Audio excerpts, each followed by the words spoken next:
Heute kochen wir ein Gericht, das Zeit braucht, aber dafür mit Tiefe, Wärme und richtig viel Geschmack belohnt. Ein saftiges Putenkeulen-Pilz-Ragout mit Shiitake, Buchenpilzen und Kräuterseitlingen, dazu frisch gekochte Spätzle. Kein Stress, kein Schnickschnack, nur gute Zutaten, saubere Vorbereitung und ein Topf, der am Ende von selbst arbeitet. Wie immer beginnen wir mit der Vorbereitung. Alles, was später Ruhe bringen soll, machen wir jetzt sauber und ordentlich. Ich nehme mein gelbes Schneidebrett für Geflügel und kümmere mich zuerst um die Putenkeule. Zuerst löse ich die Knochen heraus. Danach pariere ich das Fleisch, also Sehnen und grobe Hautreste entfernen. Dann schneide ich das Fleisch in gleichmäßige Stücke, etwa 3 x 3 cm.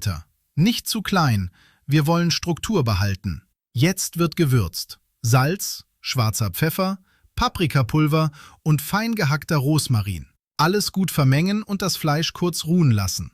Jetzt kommen die Pilze. Und hier lohnt sich ein bisschen Aufmerksamkeit. Bei den Shiitake trenne ich die Stiele ab. Die kommen zur Seite. Die kann man später für Fonds oder andere Gerichte verwenden. Die weißen und braunen Buchenpilze schneide ich unten sauber ab. Mehr brauchen die nicht. Die Mini-Kräuterseitlinge schneide ich in grobe Würfel. Die dürfen ruhig groß bleiben. Sie bringen später Biss. Danach die Aromabasis. Zwiebeln würfeln, Knoblauch fein hacken, Chili ganz fein schneiden, nur so viel, wie man mag. Zum Schluss die Frühlingszwiebeln in feine Ringe und die Petersilie hacken. Jetzt stehen alle Zutaten bereit. Genau so soll Mise en place aussehen. Der Topf wird jetzt richtig heiß. Öl hinein und dann kommt zuerst das Fleisch. Ganz wichtig, nicht sofort rühren. Das Fleisch bekommt erst Farbe. Röstaromen brauchen Kontakt. Wenn das Fleisch rundherum schön gebräunt ist, nehme ich es wieder heraus. Im gleichen Topf brate ich jetzt die Pilze. Nacheinander, nicht alles auf einmal. Zuerst die Kräuterseitlinge, dann die Shiitake und zum Schluss die Buchenpilze. So bekommt jede Sorte Hitze und entwickelt ihr eigenes Aroma. Die Pilze, die ich hier verwende, sind meine persönliche Kombination: Shiitake, Buchenpilze und Kräuterseitlinge.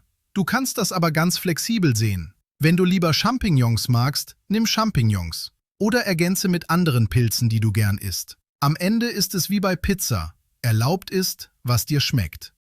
Pilze ebenfalls herausnehmen.